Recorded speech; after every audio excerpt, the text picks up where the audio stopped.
¿Cómo están? Buenas noches.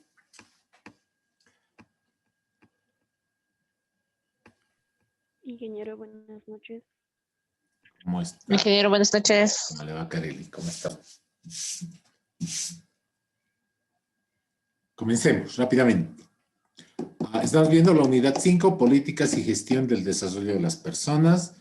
El capítulo es un capítulo muy variado y hemos avanzado ya algunos temas interesantes. Hemos hablado sobre la motivación y satisfacción del empleado. Hemos señalado algunos sistemas de remuneración e incentivos en sentido de que es el principal motivo, es el principal elemento que hay que considerar para la motivación y la satisfacción. Luego hemos visto algo sobre la formación y la capacitación. Hemos visto la diferencia entre capacitación y formación. Hemos hecho un diagnóstico de las necesidades de formación, cómo se hace. Y bueno, vamos a ir avanzando hacia adelante.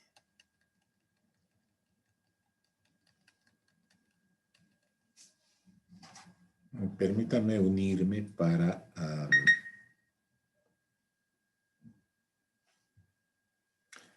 ver qué cosas están viendo ustedes. Bueno, ustedes están viendo el partido, ya sé. Alguno de ustedes se ha traicionado cuando antes de apagar su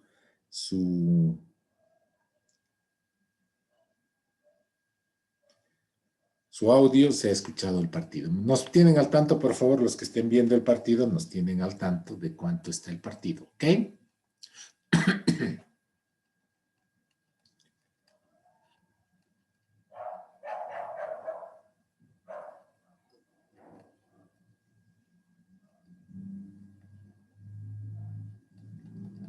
Aquí nos hemos quedado.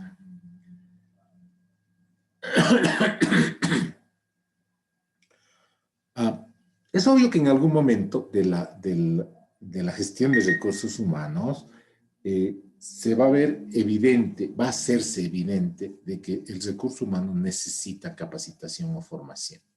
O sea, va a llegar un momento, ya sea por alguna coyuntura o por algún aspecto transversal, algún aspecto estructural, que los recursos humanos requieren capacitación o formación. En todo momento, la función de recursos humanos tiene que hacer un diagnóstico. O sea, hemos visto la diferencia entre administración y gestión, ¿no? La gestión moderna de recursos humanos es una gestión proactiva, es una acción proactiva. Es decir, vamos a tratar de hacer que los problemas se solucionen antes de que se presenten. Por lo tanto, una adecuada gestión de recursos humanos tiene que hacer de manera periódica diagnósticos de las necesidades de formación de las personas. El diagnóstico de las necesidades de formación es un análisis de brechas, de competencias, que se reflejan por carencias de algunas cualidades que deben tener los recursos humanos, que pueden ser subsanadas a través de la capacitación o la formación. Entonces, el diagnóstico de las necesidades de formación se hace a través de un proceso metodológico bien medido, bien planificado, en el que se hace un análisis de las brechas de competencias. Como hemos dicho ya en varias ocasiones que las competencias son como los icebergs, que son muy difíciles de ver en su magnitud completa, y simplemente se ve la parte visible. Es que el proceso tiene que ser bastante metodológico, bastante ordenado, muy asesorado a través de psicólogos laborales, ¿no? Entonces, parte de esas competencias se pueden reflejar por carencias de conocimientos, por carencias de habilidades o carencias de actitudes. Esta es la parte más difícil. Durante el proceso en el que ustedes estaban resolviendo el examen, estaban elaborando la parte teórica del primer parcial, algunos alumnos y alumnas me llamaron, me mensajearon por WhatsApp para preguntarme algunas dudas que tenía. Entonces, por ejemplo, un alumno, un estudiante, se comunica conmigo y me dice, ingeniero, esta carencia y yo sé programar en un lenguaje de programación, pero no sé este otro programa, este otro lenguaje. ¿Es una falta de conocimientos o es una falta de habilidades? Ah, muy buena pregunta. Muy buena pregunta. Excelente pregunta. O sea, por ejemplo, si yo sé programar en lenguaje C, pero no sé programar en PHP, ¿es una falta de conocimientos o es una falta de habilidades? Es muy difícil de determinar para una persona que no conozca del rubro el saber si es una falta de conocimientos o una falta de habilidades. La falta de conocimientos está en la primera etapa de la escala esa que hemos elaborado cuando decíamos que había una frontera. ¿Se acuerdan? Voy a retroceder, se acuerden porque yo sé que ustedes no tienen tan buena memoria. Mis alumnos nunca tienen buena memoria, no sé por qué, no sé por qué será. ¿Ya? Hemos señalado de que la capacitación tiene varios pasos en el que la capacitación más básica es la transmisión de información. Luego el desarrollo de habilidades, luego el desarrollo de actitudes y casi en la frontera está el desarrollo de conceptos. Habíamos dicho que es la frontera porque si los conceptos son más profundos ya estamos en presencia de actividades de formación, porque el concepto ya tiene involucrado un concepto abstracto. Respecto a la pregunta que su compañera me hacía, estamos en el borde de la transmisión de conocimientos. ¿Por qué? Porque muchas veces, yo siempre insisto en esto, yo sé que hay muchos chicos que dejan la carrera de ingeniería de sistemas porque no saben programar, ¿no? O sea, inclusive, y en algún momento he discutido esto en el consejo facultativo, se ha armado una especie de mafia en la que incluso algunos docentes participan, de chicos que hacen las prácticas de otros alumnos que no comprenden muy bien la parte abstracta de la programación. Y yo insistía en que debería reforzarse la parte de la elaboración de algoritmos. Si uno entiende el algoritmo, ya el tema de codificar en lenguaje C, en PHP, en el lenguaje que sea, ya es mucho más sencillo. O sea, para una persona que no comprenda la parte de algoritmos, es muy complicado hasta en el lenguaje más sencillo. Por lo tanto, si una persona tiene conocimientos, tiene habilidades de programación en lenguaje C, pero no sabe PHP, por decir algo, o Python, o lo que sea, simplemente es cuestión de conocimientos, es cuestión de agarrar un manual con la estructura, con la estructura de los comandos, etcétera, para ver las funciones y es simplemente traducir de un lenguaje a otro. ¿Por qué? Porque en general los lenguajes de programación modernos son todos muy parecidos entre sí. Entonces, la detección de brechas de competencias, que es lo que ustedes han hecho en el primer parcial, es simplemente detectar carencias de conocimientos, carencias de habilidades o carencias de actitudes que se observan en los funcionarios, en el caso del examen ha sido en ustedes, y que pueden afectar el cumplimiento de sus funciones. En el caso de ustedes era que dificulten la posibilidad de ser empleados rápidamente, ¿no? La empleabilidad es un aspecto que muy pocas veces se toma en cuenta en la universidad pública, porque es la rapidez con la que los egresados de la universidad pueden hallar trabajo. En algunas universidades exitosas, por ejemplo, la Universidad Católica de Chile, por ejemplo, la Universidad de Harvard, el Instituto Tecnológico de Massachusetts, el famoso MIT.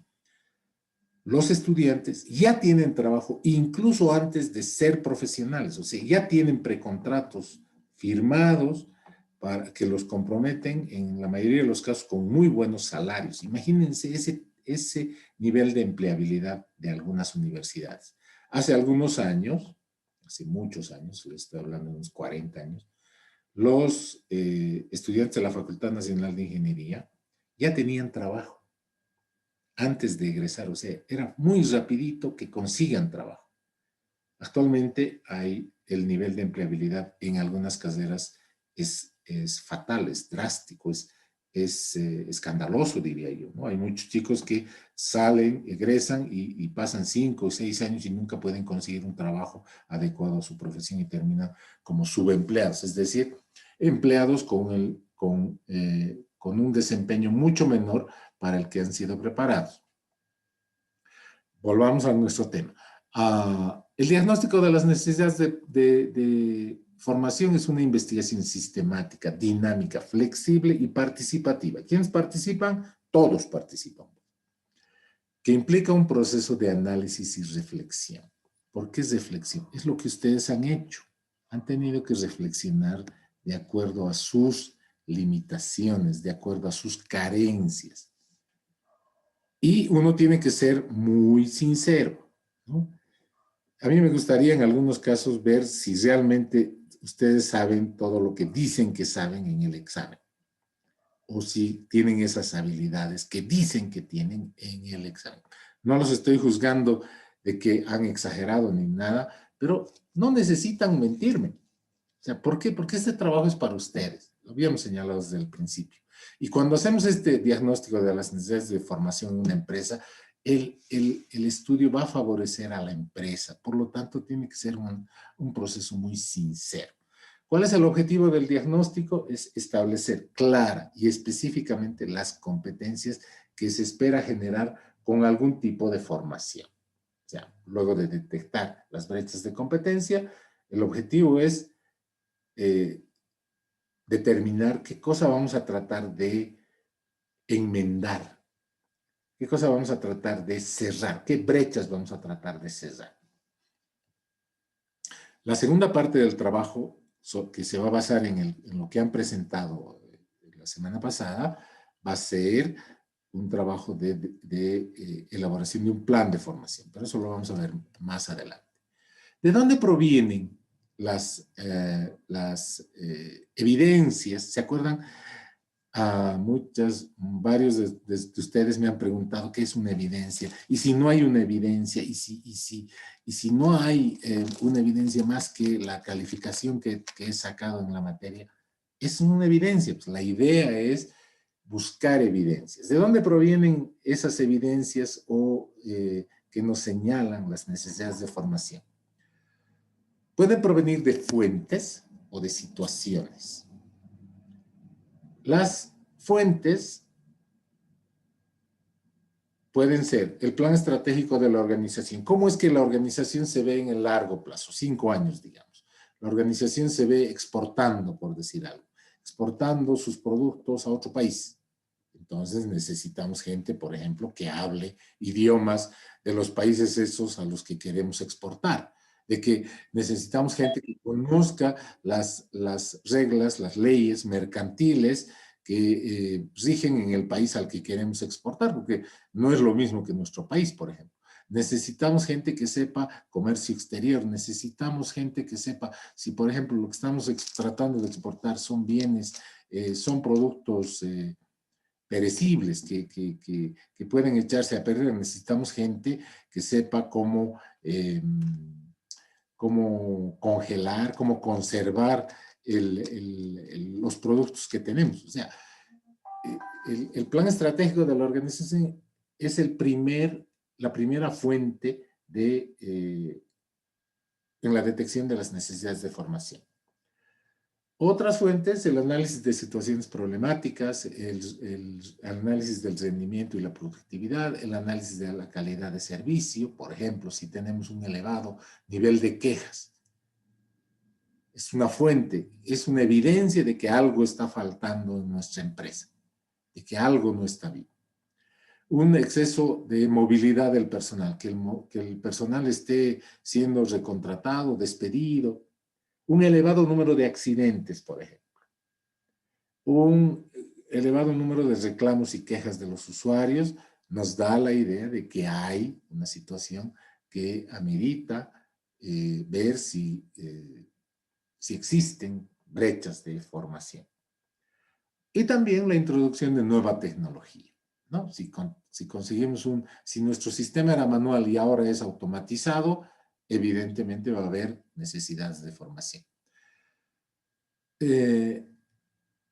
También pueden provenir de situaciones, es decir, cuestiones coyunturales que ocurran en un determinado momento, ¿no? Cambio de métodos o nuevos procesos de trabajo, la evaluación del desempeño, la evaluación de competencias, la expansión o creación de nuevos servicios, un gasto excesivo en el mantenimiento de máquinas y equipos.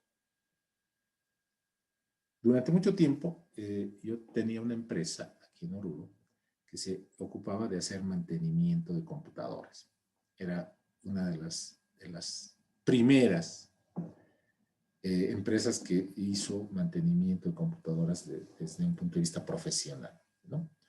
Mi empresa se llamaba Electrónica, Computación y Equipos SE Limitada.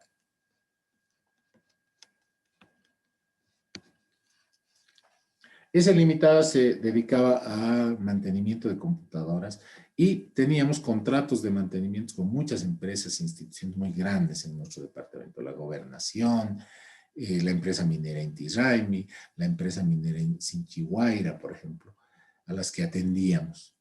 Y cuando, por ejemplo, una de las empresas que atendíamos con contrato era la empresa Imcruz, que importa vehículos marca Suzuki y Chevrolet para Oruro, para Bolivia, ¿no? Y como importaban a partir el puerto de Iquique, tenían una importante operación acá en Oruro, o sea, había un buen flujo de vehículos y la empresa era relativamente grande. Y había una sección en la que constantemente las computadoras se arruinaban. Había que reemplazarlas, había que arreglarlas, etc. Ese tipo de cosas señalan, cuando son anormales, cuando se alejan del patrón, del resto de la empresa, señalan de que en algún momento, en esa sección, en ese lugar, ese funcionario, por ejemplo, puede ser que necesite formación, capacitación o formación en el manejo de esa maquinaria o equipo, porque no la está manejando bien, ¿no? O sea, es obvio que muchas máquinas y equipos necesitan mantenimiento, pero si ese mantenimiento, ese requerimiento de mantenimiento es muy alto comparado con otros, es obvio que algo está mal. Lo mismo pasa con averías frecuentes en equipos e instalaciones, y también cuando el proceso de integración en el cargo es muy largo, cuando la persona no aprende a hacer su trabajo, quiere decir que a lo mejor está necesitando formación o capacitación. ¿Cómo se detectan los problemas de desempeño? A través de múltiples métodos: encuestas y cuestionarios, auditorías, grupos focales, análisis de informes de gestión, por la simple observación, la evaluación del desempeño, entrevistas, análisis de problemas. La idea es que no importa el método con el que se detecten los problemas de desempeño que pueden representar necesidad de formación, sino hacerlo regularmente. El hecho de que una persona esté trabajando durante mucho tiempo no quiere decir que no requiera necesidades de formación. Por ejemplo, una persona puede hacer su trabajo. ¿Se acuerdan de don Rodolfo Ramírez? ¿No? Don Rodolfo Ramírez es una persona sobre la que voy a escribir, me imagino, un libro de gestión de recursos humanos.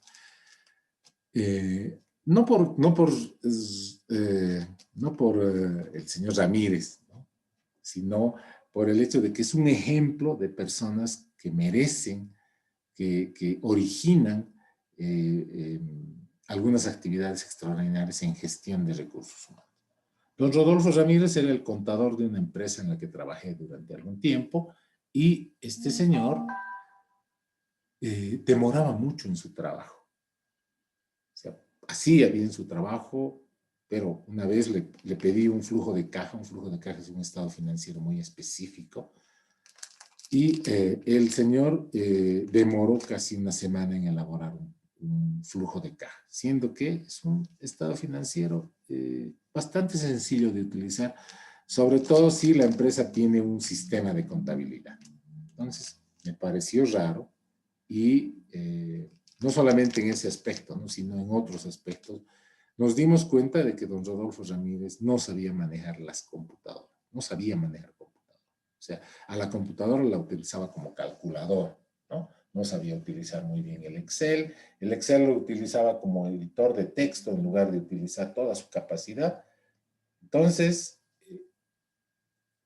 ese tipo de cosas puede provenir, por ejemplo, de informes de gestión, de la simple observación, de la evaluación de su desempeño, de una entrevista, de un análisis de problemas. Lo importante es detectar los problemas de desempeño.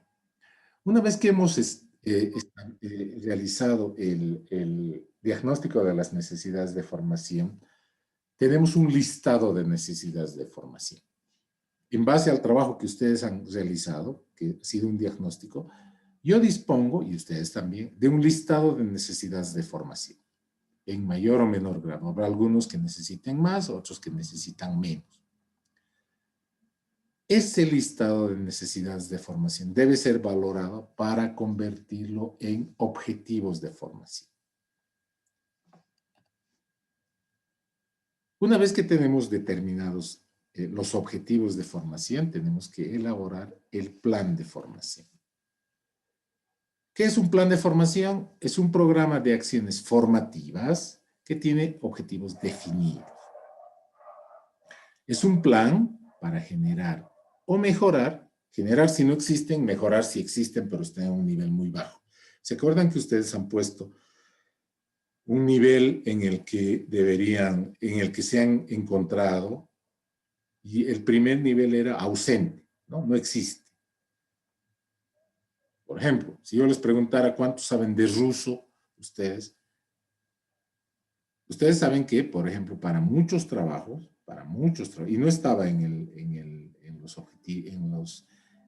las cualidades que he puesto, para muchos trabajos el, el, en el, sobre todo en el aparato público, la ley exige que todo funcionario público conozca, y ahí podemos entrar en una discusión larga, que voy a tratar de evitar, algún idioma originario en esta parte del país, quechua o aymara, ¿no? Entonces, puede ser que algunos de ustedes sepan, porque es su lengua materna, porque lo han aprendido a hablar, no lo sé. Hay mucha gente, yo conozco amigos, parientes que han entrado a trabajar al aparato público en la gobernación, etcétera, que sabían hablar. Mi mamá, por ejemplo, habla muy bien el quechua. Y en su profesión, ella es, no ha fallecido, ella es bioquímica farmacéutica, ella tenía una farmacia y mucha gente, sobre todo la gente del campo, venía y prefería venir con ella para explicarle sus síntomas, sus dolencias, etcétera, en una lengua que ellos dominan, ¿no? El quechua. Y mi mamá les entendía. Entonces preferían ir ahí porque si iban a otra farmacia en la que la farmacéutica o la que atendía no sabía, no entendía el idioma, pasaban mucho más tiempo explicándole, tratando de traducir sus palabras. No se olviden de que hasta hace algún tiempo algunos idiomas originarios eran muy cerrados, ¿no? Eran muy cerrados. Entonces, no está en ese perfil que yo les he puesto, que ustedes tienen que saber hablar. Pero, a ver, nuevamente, estos parientes me dicen, yo sé hablar quechua, yo sé hablar aymara, pero no vale.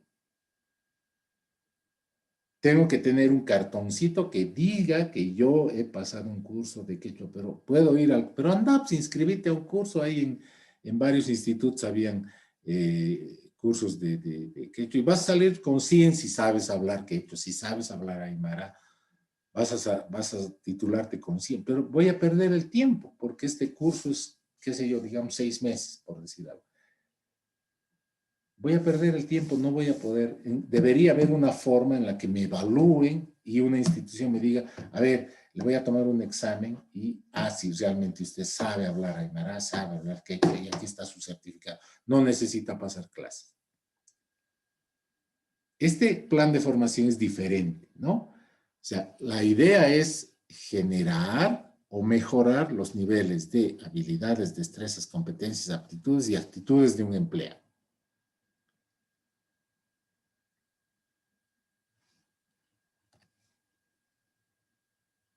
¿Cómo se hace? Analizando la situación de partida. Segundo paso, diseño del plan de formación. Aplicación del plan de formación. Evaluación de los resultados. Seguimiento del resultado final. ¿Para qué se hace? Aumenta la producción, ahorra tiempo, ahorra dinero. O sea, tiene justificativos económicos que pueden ser utilizados para justificar la vigencia de un plan de formación. ¿Cómo se elabora? Ya hemos visto cómo se hace el análisis de situación de partida, ¿no? Se hace un diagnóstico de la situación. Si la empresa tiene 300 empleados, se hace un diagnóstico de situación de los 300 empleados. Luego se elabora el plan de formación.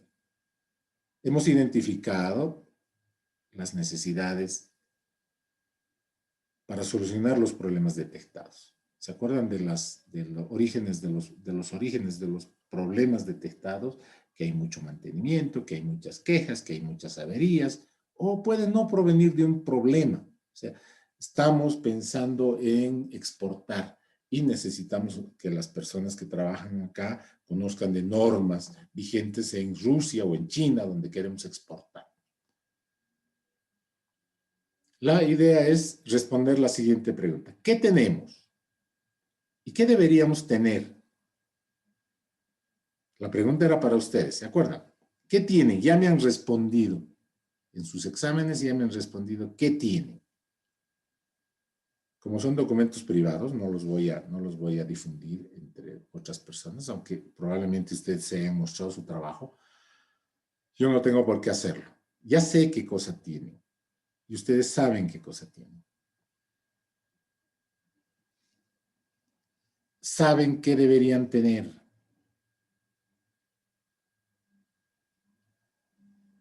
Y ahí determinamos las competencias necesarias. ¿Necesitan saber algo más? ¿Necesitan saber hacer algo más? ¿O necesitan saber ser algo más? Una vez que hemos respondido esas preguntas, determinamos los objetivos.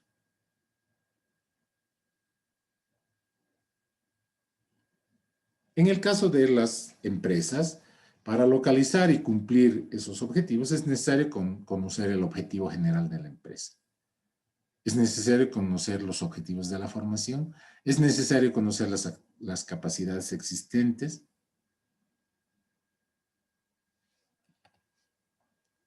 Entonces planificamos la impartición de la formación. ¿Qué vamos a enseñar? ¿Quiénes van a asistir al curso? ¿Cuántas personas van a asistir? Porque no es lo mismo enseñar a 10, o enseñar a 5, o enseñar a 30.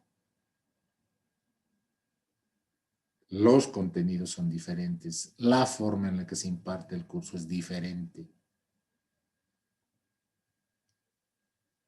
Necesitamos hacer un cronograma. Distribuir en el tiempo las actividades de formación, de modo de que midamos la capacidad de aprendizaje de las personas y en función de esa capacidad podamos definir en qué tiempo son capaces de aprender, la duración en la jornada de trabajo. Por ejemplo, puede haber un curso que se dicte los sábados, los domingos. Es muy probable que muchos de los trabajadores no quieran asistir a un curso en su tiempo libre. Ya, vamos a hacer el curso durante los días laborables, de lunes a viernes. ¿A qué hora? En la mañana, cuando están más fresquitos, en la noche, cuando a lo mejor estén cansados, a mediodía, al final de la jornada, cuando todo el mundo lo único que quiere es irse a su casa, al principio de la jornada, cuando todo el mundo está más o menos fresquito, pero están esperando a comenzar su trabajo para terminarlo durante el día. La modalidad va a ser presencial, semipresencial. Va a ser, y por semipresencial no me refiero a que lo demos por internet, como parecería ser que todos nos estamos acostumbrando, ¿no? Muchos cursos semipresenciales le han llamado también, ahora he visto que ese término está de moda, asíncronos. Síncronos o asincrónicos. ¿Qué significa? Que se da una clase, por ejemplo, el docente da una clase y después les dice, para la próxima clase quiero que me resuelvan estos ejercicios, me lean este texto y me preparen este trabajo. Y aquí está la guía. Entonces, el estudiante, de acuerdo a su disponibilidad de tiempo, no necesita estar en sincronía con sus compañeros pueden hacerlo antes, sus compañeros pueden hacerlo después, resuelve estos trabajos, hace estos trabajos y representan parte del plan de formación. Y también se debe definir el lugar de donde se va a impartir el curso. En esta empresa donde les había comentado que yo trabajé, nos dimos cuenta de que había que enseñar arte, porque obviamente estábamos tratando de cambiar normas, teníamos que certificar a la empresa con la norma ISO 9001. Entonces, encontré que la empresa tenía un almacén, un depósito, no era un almacén, un depósito grande, ocupado por cajas, por basura prácticamente. Entonces, lo que hicimos fue clasificar esas cosas que estaban ahí. Hemos botado una gran mayoría de cosas. Hemos despejado el área, hemos mejorado la iluminación, hemos hecho pintar el depósito, hemos puesto una pizarra, hemos puesto una tarima, hemos mejorado hemos adquirido una especie de, no eran pupitres, eran unas sillas, y hemos generado un espacio donde podían reunirse tranquilamente 50 personas. Y ese no solamente era el lugar donde podía reunirse todo el personal, sino era un lugar donde podíamos dar cursos. No hemos afectado ninguna de las instalaciones de la empresa, las previamente existentes, y hemos adecuado un lugar donde los procesos de formación se podían realizar tranquilamente. Una vez que hemos elaborado el plan de formación, ya sabemos dónde, cuándo, cómo, qué cosa vamos a dictar, tenemos que ejecutar el plan de formación. Antes de ejecutar el plan de formación, debemos comunicarlo. ¿A quiénes? A los trabajadores. Si los trabajadores están organizados, al sindicato o a su organización. ¿Por qué? Porque hay que cumplir normas y la legislación vigente.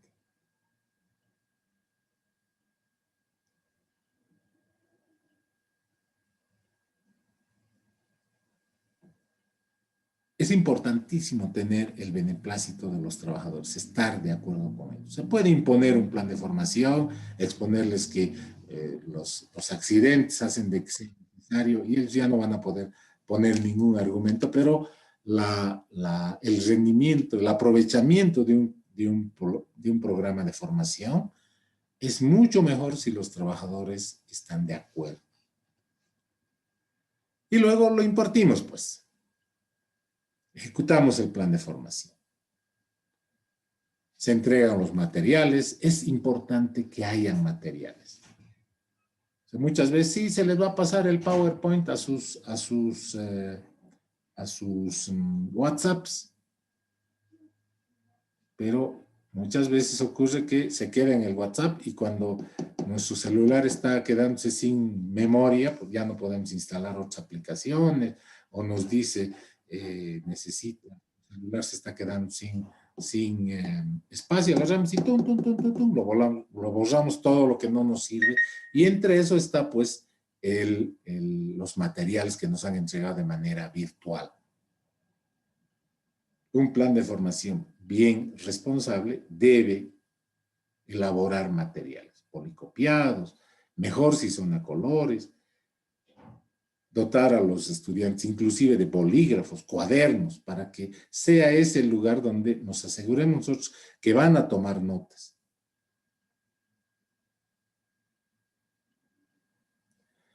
Aquí viene una parte delicada. No todos aprenden al mismo nivel. Hay personas que por su formación, por sus características previas, por su experiencia, etcétera, pueden aprender más rápido que otros. Inclusive hay unas formas de medir eso, ¿no? Eso debería hacerse antes de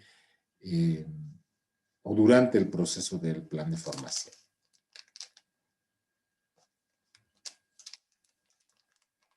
Hay que medir, por ejemplo, si hay personas que tienen dificultades en la audición, personas que tienen dificultades en la visión, hay que tratar de ponerlos en los lugares de adelante para que sus capacidades se equiparen con las de sus compañeros.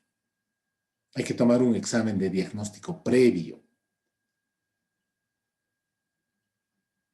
Y de acuerdo a ese examen de diagnóstico, tratar de complementar a aquellas personas que tengan dificultades de aprendizaje. Eso en una empresa existe.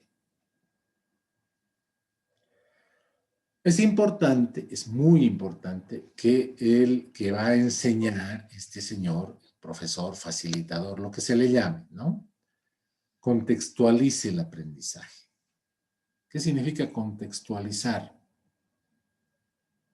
Poner ejemplos del medio ambiente en el que están los trabajadores, ejemplos de la empresa. Si yo voy a poner, si estoy dictando clases a ustedes, pero no pongo ejemplos, no van a aprender mejor porque se van a quedar como conocimientos vacíos. Es importante la contextualización, es decir, poner ejemplos. Analizar incluso situaciones dentro de la empresa,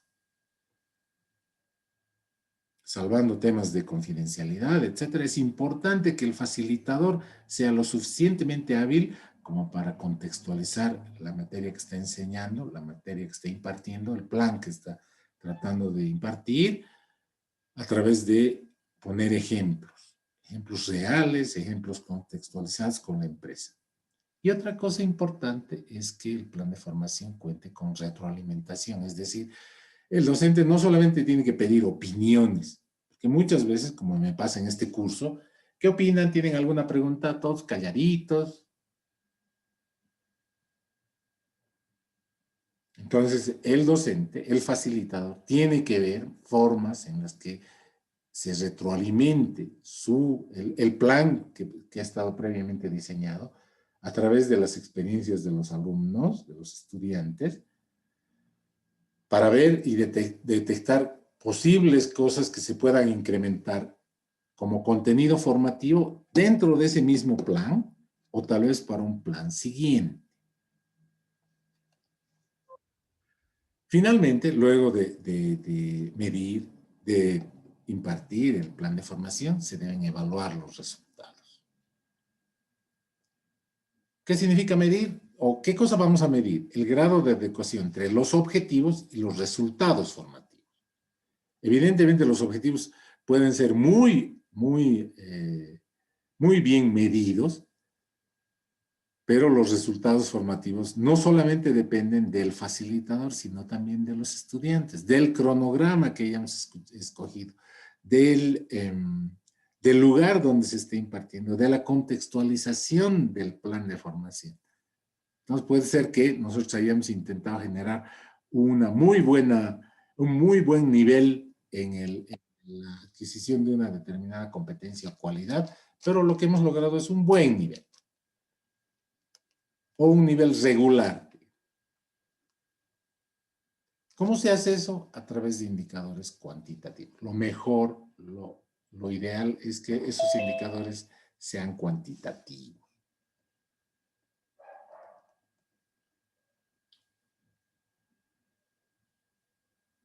Pero también tienen que haber indicadores cualitativos, sobre todo para algunos niveles elevados de cualidades y competencias que se quieren formar, que se quieren generar.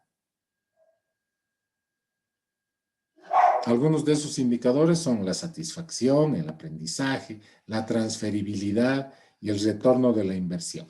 Esto de la transferibilidad es importante. Muchas veces, en un plan de formación, la empresa no puede ser que no tenga la capacidad suficiente para que todos los trabajadores asistan al plan de formación.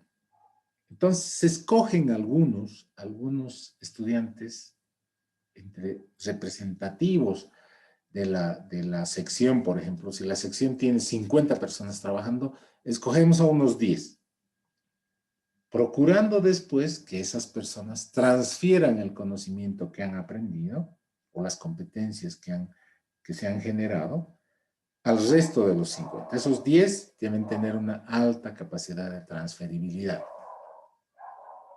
Entonces, lo que se mide también es la transferibilidad, que la persona no solamente haya aprendido, sino sea capaz de enseñar lo que ha aprendido.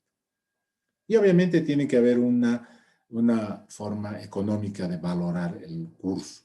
Si, por ejemplo, el curso ha costado, porque es evidente que un plan de formación tiene su costo, si el plan de formación ha costado $5,000, por decir algo, es evidente de que la idea de la empresa es que esa inversión retorne de alguna manera.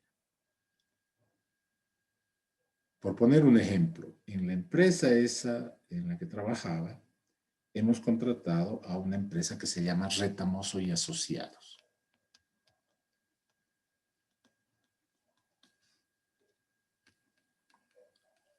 Retamoso y Asociados es una empresa en La Paz que hace capacitación y asesoramiento en implementación de sistemas de gestión.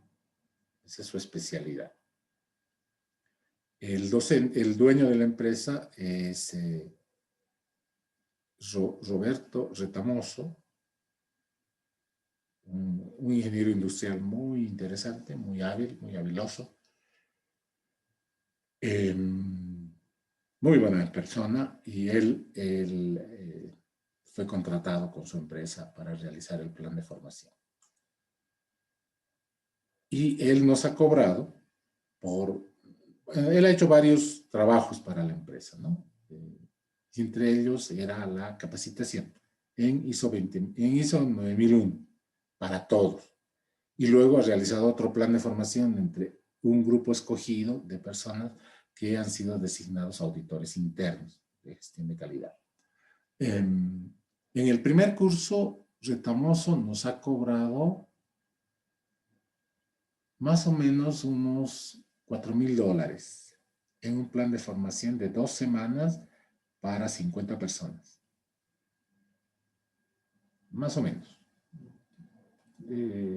Ahí habían algunos materiales que nosotros hicimos fotocopiar, cuadernos, por ejemplo, que hemos comprado, bolígrafos, la implementación de data displays, etcétera, refrigerios, por ejemplo, que es importantísimo Es un tema muy, muy importante que no está aquí en la elaboración del plan de formación, pero que es importante. O sea, el que haya un refrigerio, por ejemplo, en el plan de formación es importantísimo para subir un poquito los niveles de aprendizaje de los alumnos.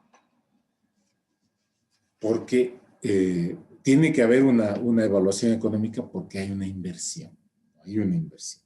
Si lo que vamos a invertir no se va a recuperar, por ejemplo, en minimización de errores, en una disminución en el número de accidentes o un incremento en la calidad, estamos invirtiendo al cohete, pues. Estamos invirtiendo sin un retorno. Ese tipo de inversiones las empresas no pueden darse el lujo de tener. El resultado final también tiene que ser evaluado, ¿no? Se evalúa la eficacia de la formación. Si se han logrado los objetivos. Se hace una evaluación del aprendizaje, porque muchas veces no se logra el objetivo, pero si, por ejemplo, la evaluación del aprendizaje nos dice que un 90% ha mejorado, ha subido 2 niveles dentro de la evaluación de competencias, puede ser que para la empresa sea genial. Y también hay que evaluar el resultado final para ver de mejorar nuestra forma de planificar los planes de formación.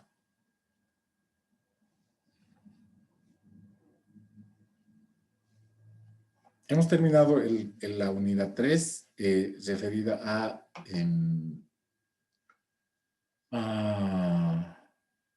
la formación y capacitación. Vamos a hablar ahora de políticas y gestión de las remuneraciones. Fíjense que vamos a volver a hablar de las remuneraciones que habíamos mencionado en el capítulo, en el subtítulo 2. Este programa es un poquitito, es una mezcla, no muy bien hecha de temas. Volvemos a recoger lo que habíamos dejado en torno a las remuneraciones.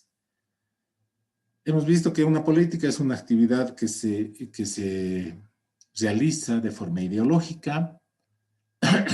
Recordamos que la remuneración es todo aquello que las personas reciben a cambio de su trabajo como empleados de una empresa. Estamos recordando algunos conceptos que ya hemos avanzado, ¿no? La remuneración es el proceso que incluye todas las formas de pago o recompensa. Es la función de recursos humanos el que maneja las recompensas que las personas reciben a cambio de desempeñar las tareas en una empresa. Como parte de las relaciones de empleo se incluyen los rendimientos financieros, los servicios tangibles, además de las prestaciones a los empleados. La remuneración es el paquete de recompensas cuantificables que un empleado recibe por su trabajo. Incluye 3 componentes, ya lo hemos visto: la remuneración básica, los incentivos salariales y la remuneración indirecta y las prestaciones. La remuneración genera satisfacción. Una política de la remuneración es el conjunto de decisiones organizacionales que se toman en asuntos referentes a la remuneración y las prestaciones otorgadas a los trabajadores. El objetivo principal de la política de remuneración, de una correcta política de remuneración, es crear un sistema de recompensas que sea equitativo para la empresa y los trabajadores. Ustedes saben que, por ejemplo, en esta temporada de pandemia, muchas empresas han tenido que cerrar, ¿no? Han tenido que cerrar, al menos durante un tiempo han cerrado, o en muchos casos sus actividades se han visto limitadas al máximo. En nuestro contexto, por ejemplo, los cines, las discotecas, los saunas, han tenido que cerrar y muchas de esas empresas tienen trabajadores. Entonces, como política de remuneración, han tenido que ver formas en las que sus trabajadores reciban una remuneración adecuada a su trabajo. Pero muchos de los empleadores agarran y dicen: pero no estoy abriendo, no estás trabajando, no te voy a pagar, pues. Pero la Ley General del Trabajo dice, usted tiene que pagar su salario aunque el trabajador no trabaje. Si no es su culpa, usted no puede culparle de eso. Entonces, muchas empresas han creado sistemas de recompensa, sistemas de remuneración medio flexibles y les han dicho, mira, yo te voy a pagar tu sueldo. Conozco de 2 empresas que han hecho esto y por eso los señalo como ejemplo. Yo te voy a pagar tu sueldo de marzo, abril, no, de abril, mayo y junio. Te voy a pagar. No estamos abriendo, te voy a pagar ahora la mitad de tu sueldo y cuando comencemos a trabajar te voy a pagar la mitad que te debo. ¿Estás de acuerdo? Al fin y al cabo, al trabajador probablemente no le quedaba otra que estar de acuerdo, ¿no? Pero son políticas de remuneración flexibles, producto de la coyuntura, ¿no? De una coyuntura que nadie había previsto. Entonces, el objetivo principal de una política de remuneración es crear un sistema de recompensas que sea equitativo para la empresa y los trabajadores. Y en muchos casos los trabajadores tienen que entender también las limitaciones que podría tener una determinada empresa. Para que una política sea eficaz, debe cumplir con 7 criterios. Debe ser adecuada. La ley, por ejemplo, define que el salario mínimo nacional es de 2.120 bolivianos. Entonces, tiene que estar adecuada a esa norma. Tiene que estar adecuada a otras normas que dictan que el trabajador no puede exceder una jornada laboral de más de 8 horas diarias o 44 horas semanales, como máximo. Debe ser equitativa, es decir, se debe pagar a cada persona en forma proporcional a su trabajo. Pero no solamente a su trabajo, sino también de acuerdo a su capacitación profesional. Una persona que ha estudiado 5 años debería, por lógica, ganar un poco más que una persona que no ha estudiado.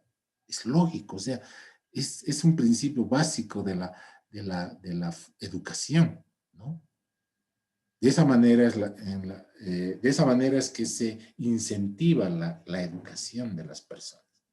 Debe ser equilibrado, ¿no? El salario y las prestaciones deben proporcionar un paquete total que genere satisfacción en el trabajador. Que el trabajador se sienta que su trabajo está siendo recompensado. Debe ser eficaz en cuanto a costos. Ahí tenemos que ver el presupuesto de la empresa. Debe ser segura, los salarios deben ser suficientes para que los empleados se sientan seguros, en sentido de que les ayude a satisfacer sus necesidades básicas y las de su familia. Debe ser motivadora, los salarios deben motivar eficazmente el trabajo productivo y debe ser aceptable para los empleados. Las personas, los trabajadores deben comprender el sistema de salarios y sentir que es un sistema razonable para ellos y para la empresa. Es lo que les decía ahora último, ¿no? Los empleadores han ido, mira, esto es lo que te puedo aportar. No estamos abriendo la empresa.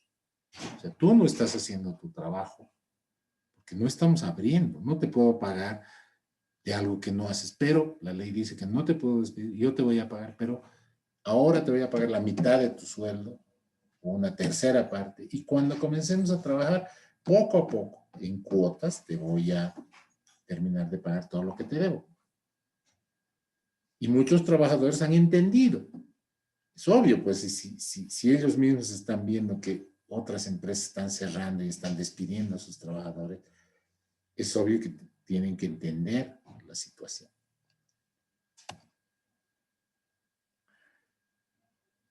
El esquema tradicional en las políticas de remuneración hablaban del hombre económico. El hombre trabaja por el dinero. Eso condujo a ese concepto del modelo del hombre económico. Es una teoría filosófica, la del Homo economicus.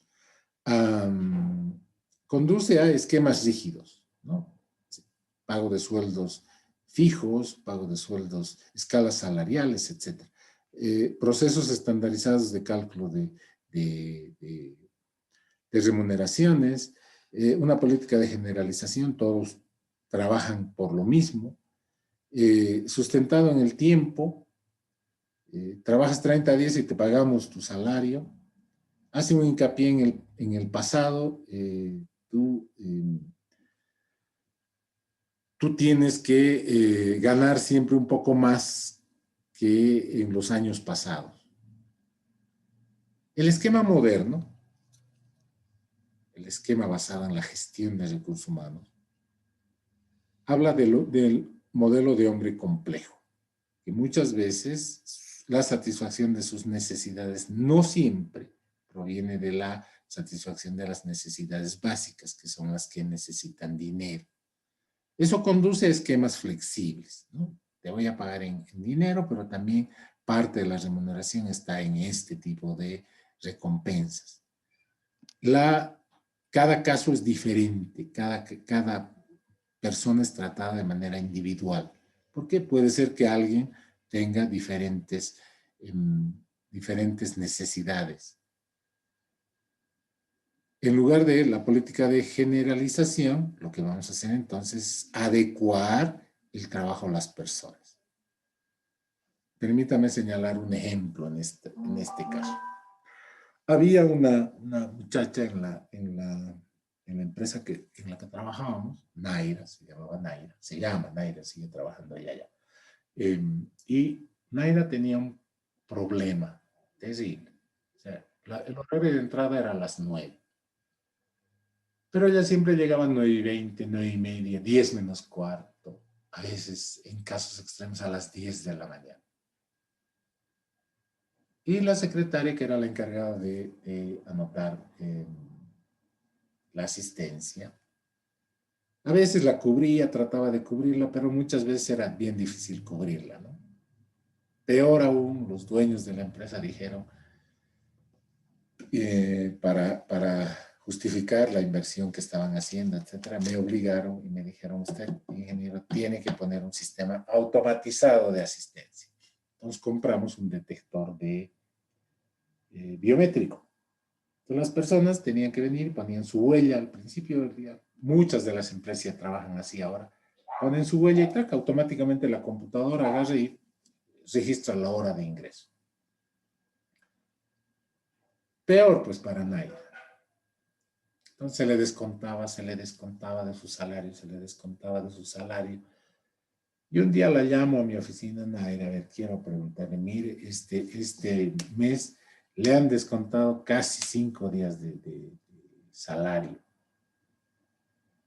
Sí, que no sé, pero es que por favor, yo no puedo hacer nada. Ahora es un sistema de computación el que mide la asistencia.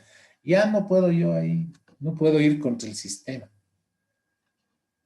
Vayamos a atacar la razón del problema. ¿Por qué usted llega tan tarde? Y me dice, ¿sabe qué? Mi hijita es chiquita. En verdad, su hijita tendría unos 3 años más o menos. Y yo tengo que esperar a que una tía nuestra, que nos hace el favor de cuidarla, llegue. En cuanto ella llega, yo puedo recién salir de mi casa.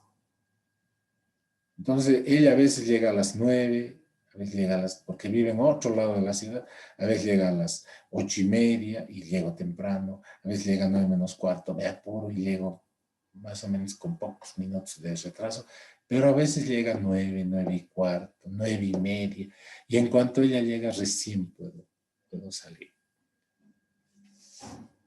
Entonces, hemos adoptado una política individualizada con ella. Yo le he dicho, mire, Naira, ¿a qué hora quiere entrar usted a trabajar? O sea, usted defina más o menos a qué hora más o menos en promedio llega su tío. Resume a eso el tiempo que demora en llegar a la oficina y ese va a ser su horario de entrada. Pero usted no va a trabajar 8 horas. Si usted dice, yo voy a entrar a las 10 de la mañana, usted está perdiendo 1 hora de trabajo y esa hora me tiene que compensar durante el día. Entonces se quedará a mediodía un poquito más, o se quedará en la noche un poquito más, pero me tiene que compensar. Ay, ¿en serio, Inge? Sí. Y encima de que ella definió, hemos hecho un documento y lo hemos ido a hacer visar en el Ministerio de Trabajo. O sea, el Ministerio de Trabajo dio su punto, su aprobación para ese plan individualizado de asistencia. Igual, la remuneración tiene que ser individualizada. O sea, las personas, hay algunas personas que pueden aceptar una política de premios diferente. Por ejemplo, yo le puedo decir a una persona, te voy a pagar tu sueldo y te voy a pagar un bono por cada proyecto que termines. Puede ser que a una persona le interese mucho eso. Pero a otra persona puede decir, no, no, no, yo quiero que me paguen mi sueldo al margen de esto. O puede ser que en un cargo en el que no tengas relaciones con cumplimiento de metas, no se pueda aplicar esa política flexible. Por eso es que el esquema moderno está sustentado en metas. Hay que escoger las metas que cada recurso humano tiene que cumplir. Eso hace que se haga hincapié en el futuro. Pensar en una meta es pensar en el futuro. La remuneración total, entonces, se divide en tres. Y hay que medir exactamente los tres. La remuneración básica, los incentivos salariales y las prestaciones. Porque al fin y al cabo, si hablamos de dinero, el empleador paga estas tres cosas. La remuneración básica puede ser el salario mensual, salario por hora, salario quincenal. Los incentivos salariales pueden ser bonos, participación en los resultados, por ejemplo, cuando se le da una comisión por artículo vendido a los vendedores. Muchos vendedores, los preventeros, por ejemplo, trabajan en un sistema en el que tienen un salario básico y hay un monto variable que está en función de los resultados que ellos tengan. Más venden, más bonos reciben. Y luego también la política de la remuneración tiene que pensar en las prestaciones. Seguro de vida, seguro de salud, comida subsidiada, transporte subsidiado, vestimenta subsidiada, etc. Las recompensas organizativas, las recompensas de una empresa, pueden entonces ser financieras y no financieras. Las financieras, es decir, las que están en forma de dinero, pueden ser directas o pueden ser indirectas.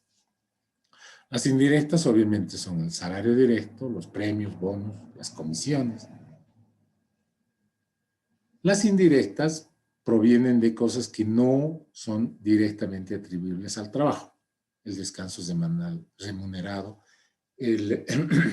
Durante el gobierno de don Evo Morales se impuso a través de un decreto supremo el trabajo dominical remunerado, porque había una especie de grieta en la ley general del trabajo que permitía a algunos empleadores decir que un trabajador no había trabajado durante el fin de semana, lo que era cierto, por lo tanto no debería pagárselo.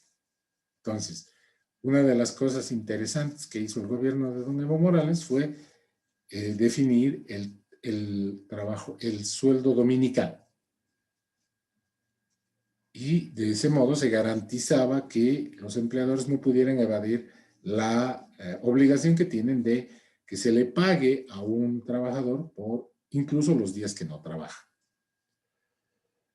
El trabajo y pago de días feriados, por ejemplo, si a un trabajador se le pide que trabaje en día feriado o día no hábil, sábado, domingo, por ejemplo, el trabajador debe percibir obligatoriamente 3 veces el salario normal. O sea, 3 veces el salario normal. Las personas que trabajan días feriados reciben un estímulo en la remuneración por trabajar días feriados, que consiste en el equivalente a 3 salarios por hora normal. Si, por ejemplo, una persona trabaja y gana 3.000 bolivianos, por poner algo, por poner un monto redondo, por 30 días de trabajo, que eso quiere decir que cada día gana 100 bolivianos. Si se le pide que trabaje un día feriado, sábado o domingo, él debe ganar 300 bolivianos por trabajar ese día. También se define gratificaciones, prebendas, el trabajo remunerado en horas extras, los aguinaldos, los trabajos extraordinarios, cuando se le pide a un trabajador que haga algo que no, para lo que no está contratado, se le debe pagar un salario extra. Finalmente están las recompensas no financieras, oportunidades de desarrollo, reconocimientos, la seguridad laboral, la calidad de vida en el trabajo, el orgullo por pertenecer a la empresa y el trabajo, posibles promociones, libertad y autonomía laboral, que aunque no crean, son importantes para los trabajadores. La gestión de la remuneración entonces se entiende como un conjunto de normas y procedimientos que se utilizan para establecer y mantener estructuras de salarios justas y equitativas en la empresa. Ya lo hemos señalado esto en el capítulo anterior. La remuneración debe generar equilibrio interno y equilibrio externo. Esto también ya lo hemos visto. Vamos a quedar aquí. Un poquito por el tiempo. Es que no quiero atacar un tema que no vayamos a poder concluir.